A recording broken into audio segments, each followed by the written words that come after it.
भाषा और व्याकरण, लैंग्वेज एंड ग्रामर।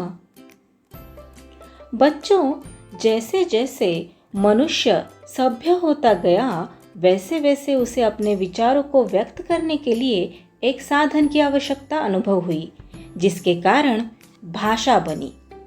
पशु पक्षी अलग अलग आवाज़ों द्वारा अपने भावों को एक दूसरे तक पहुंचाते हैं, परंतु वह भाषा नहीं है।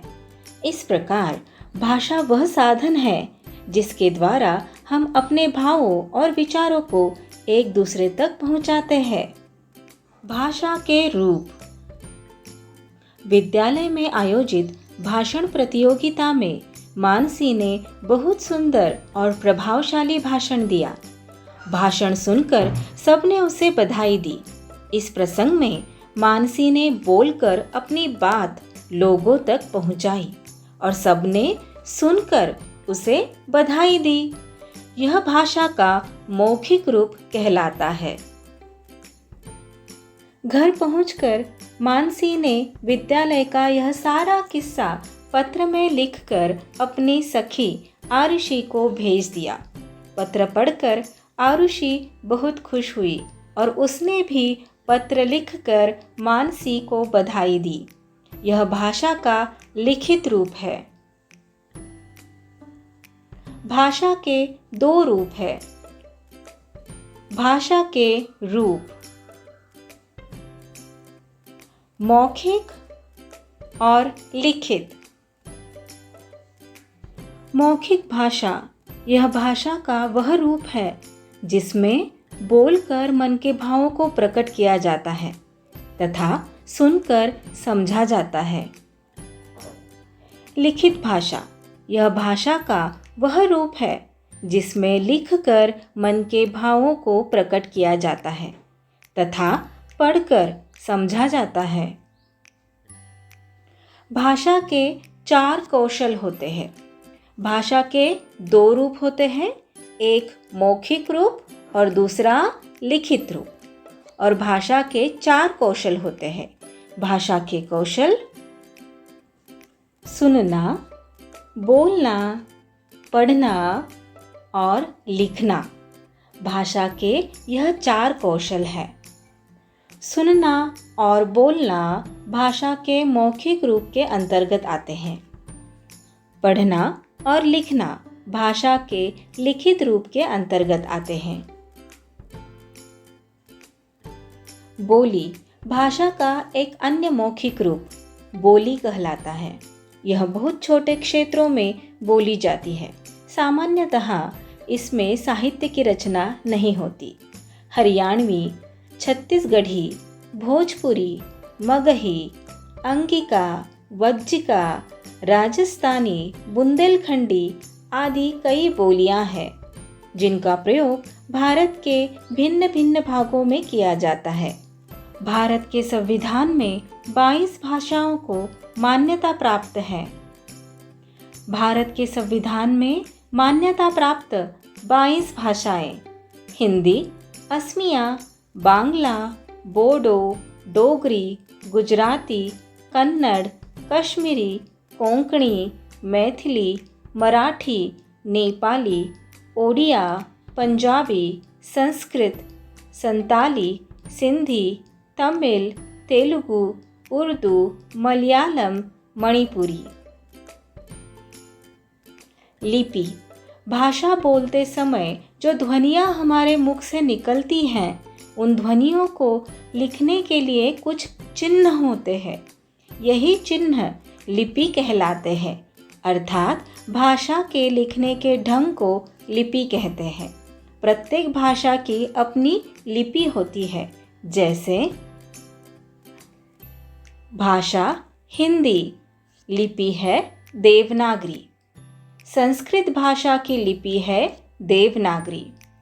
मराठी भाषा लिपि देवनागरी।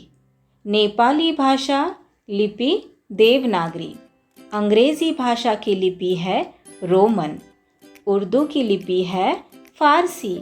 तमिल भाषा की लिपि है तमिल और पंजाबी भाषा की लिपि है गुरुमुखी। लिपि अर्थात भाषा के लिखित रूप द्वारा किसी भी भाषा के साहित्य को सुरक्षित रखा जा सकता है। विशेष 14 सितंबर 1949 के दिन हिंदी भाषा को भारतीय संविधान में राजभाषा के रूप में स्वीकार किया गया था। इसलिए भारत में प्रतिवर्ष 14 सितंबर का दिन हिंदी दिवस के रूप में मनाया जाता है। 10 जनवरी को विश्व हिंदी दिवस मनाया जाता है। व्याकरण बोलते, पढ़ते तथा लिखते समय हम जिस भाषा का प्रयोग कर रहे हैं वह शुद्ध है या नहीं, इसका ज्ञान हमें व्याकरण से होता है। व्याकरण ही वह शास्त्र है जो हमें भाषा को शुद्ध रूप से बोलना, पढ़ना और लिखना सिखाता है। आइए कुछ उदाहरण देखें। शीला गाना गा रहा है। यहाँ पर वाक्य में शीला यह नाम लड़की का है और यहाँ पर वाक्य में लिखा गया है शीला गाना गा रहा है। इस वाक्य में लिंग संबंधी अशुद्धि है। सही वाक्य होगा शीला गाना गा रही है। कल जाना है रायपुर मुझे। इस वाक्य में पदक्रम संबंधी अशुद्धि है, अर्थात शब्दों का सही क्रम में प्रयोग नहीं किया गया है। सही वाक्य होगा मुझे कल रायपुर जाना है। मैंने तेरे से नाराज हूँ।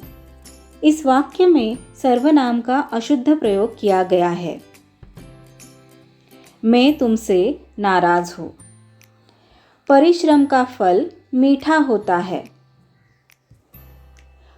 इस वाक्य में वर्तनी अर्थात स्पेलिंग संबंधी अशुद्धियां हैं। शुद्ध वाक्य होगा परिश्रम का फल मीठा होता है। क्या आप जानते हैं कि उपर्युक्त सभी अशुद्धियों के सही स्वरूप का ज्ञान हमें कैसे हुआ? इसका ज्ञान हमें व्याकरण के द्वारा हुआ। हर भाषा के कुछ नियम होते हैं। इनका पालन करने से ही भाषा शुद्ध रूप में बोली और लिखी जा सकती है। व्याकरण ही हमें इन नियमों की सही जानकारी देता है। भाषा के शुद्ध रूप का ज्ञान कराने वाला शास्त्र व्याकरण कहलाता है। आओ दोहराएं। भावों एवं विचारों के आदान प्रदान का साधन भाषा कहलाता है। भाषा के दो रूप हैं, मौखिक और लिखित। भाषा के 4 कौशल है, सुनना, बोलना, पढ़ना और लिखना। भाषा का एक अन्य मौखिक रूप बोली कहलाता है। बोली का क्षेत्र सीमित होता है। भाषा जिस रूप में लिखी जाती है उसे लिपि कहते हैं। भारतीय संविधान में हिंदी भाषा के अलावा 21 अन्य भाषाएं भी स्वीकृत हैं। हिंदी दिवस प्रत्येक वर्ष 14 सितंबर को मनाया जाता है। भाषा को शुद्ध रूप में बोलना, पढ़ना और लिखना सिखाने वाला शास्त्र व्याकरण कहलाता है। So that's all for today. We will meet again in our next video. Till then, keep learning, keep enjoying. Bye bye.